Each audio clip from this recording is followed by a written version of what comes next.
Dan Fouts is holding the money for the guy that cries the longest. And I'm going to win it.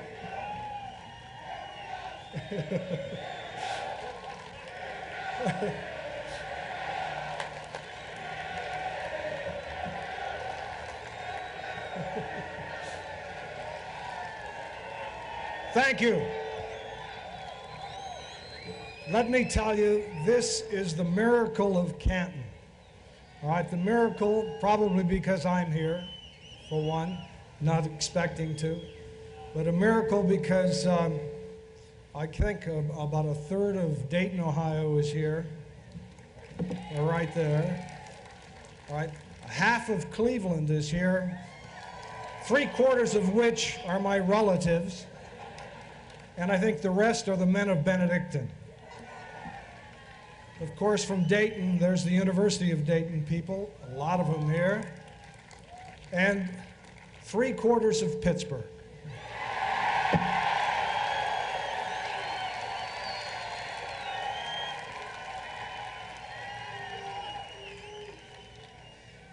You know, I feel the luckiest guy in the world. Dan Fouts claimed it. I think he's second. The fact that you can get an opportunity, a timely opportunity, that you can put together some teamwork, I think is the thing that you're looking forward to. You know, my background in Cleveland was a great opportunity going to Benedictine High School, which would allow academics and sportsmanship and moral responsibility stay on an equal level with athletics. And I think that's important for young people. Having coaches that helped you be the best you could by teaching you technique and helping you do that. That's something that stayed with me through my career. And it's something I'm eternally grateful for. But coming back to opportunity, being drafted 21st by the Cleveland Browns and coming back to play for Paul Brown was something that was very special to me because times have changed. I think in 1946, I paid 25 cents to sit in the dog pound. They didn't call it that at that time.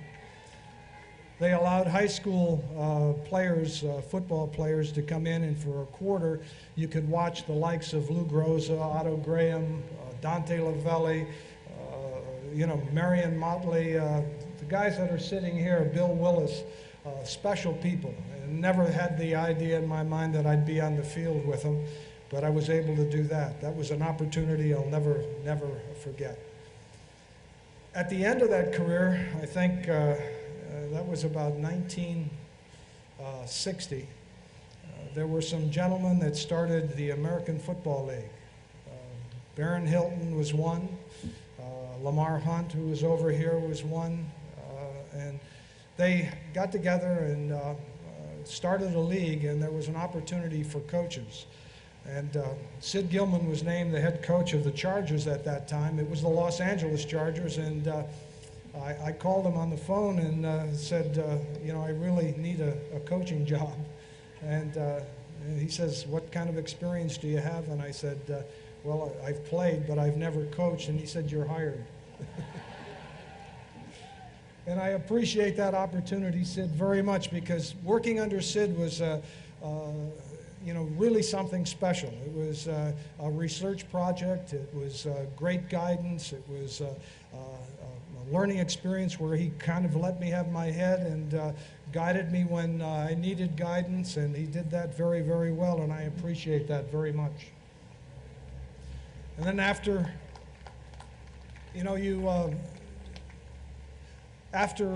being in the American Football League for a while, there was an opportunity with Don Shula in Baltimore, and again, a timely opportunity, and he hired me and gave me the necessary things to do a job, and I really have to apologize to him for Super Bowl III.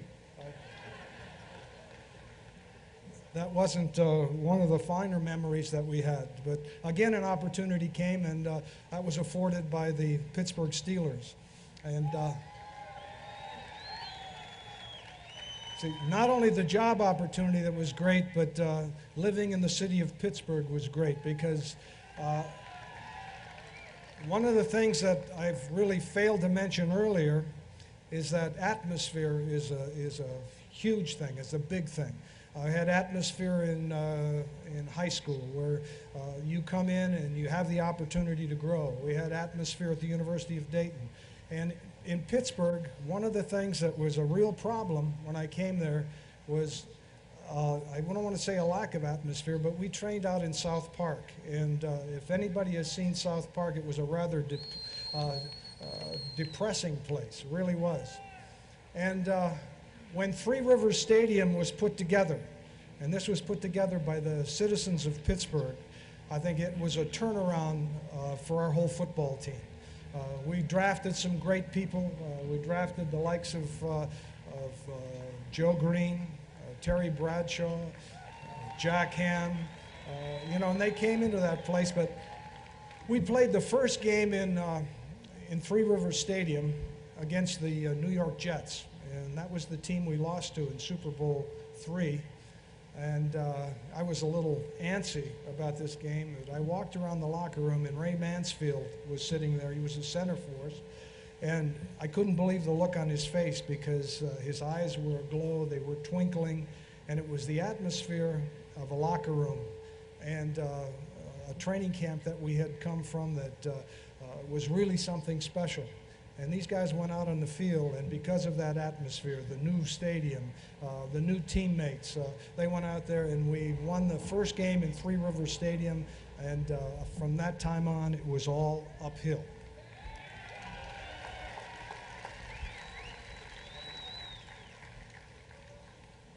You know, I said you have to be lucky, and I was. You know, we had a lot of people going through this whole thing that I am very grateful to. Grateful to the coaches that I've had, grateful to the players that I've worked with, because one of the great learning situations is trying to teach a player a particular technique or a response, and the feedback that you get from them. And I would be ever grateful and thankful because the path to some very good things happened because of these people. I said opportunity was important, timely opportunity. But I think the single most important thing that we had, and we had in the Steelers of the 70s, was an ability to work together. You know, it's called teamwork, and you know, it's tough to describe that, to use that word, but the thing that stuck out in my mind is that we had a lot of people that didn't worry about what somebody else did. If someone else was having a tough time on a particular day, they reached down and got it up a little more. They got the thing done. You know, whatever they had to do, they did to win. There was never a reason to let down. You know, right now you hear about teamwork and it's defined as 50-50, and that is a falsehood. There's no such thing as 50-50. You know, you do whatever you have to do as part of the team. You may have to carry somebody. We had an offensive line when we were playing Houston that was decimated with the flu. Our offense couldn't move the ball. We had an injury to the quarterback. It was a time when maybe our defense and our special teams could have said, hey, it's time to fold our tent and go home. It didn't happen that way. We had a bunch of guys, Joe Green, Jack Lambert, Jack Ham, Mel Blunt. You know, they'd get together and reach down, and what they did is they limited a running attack. When they tried to run the ball, there was a Joe Green in the running lane. There was a Jack Lambert hammering on him. They went back to pass, Pastorini, and Joe Green was all over him on the back, L.C. Greenwood. They just took the ball away from him, and we had the ball in scoring territory. We were able to kick field goals. To me, that's teamwork. Another week, the offense carried it while the defense struggled. But that is something that right now in a society of confrontation, you know, we've got male against female. We've got black against white. We've got labor against management in a confrontational thing. Well, you know, the shame of it is some people have made progress through confrontation, but I can't tell you how much you can gain, how much progress you can make by working together as a team, by helping one another. You get much more done that way. And if there's anything the Steelers of the 70s epitomized, I think it's that teamwork. Thank you very much.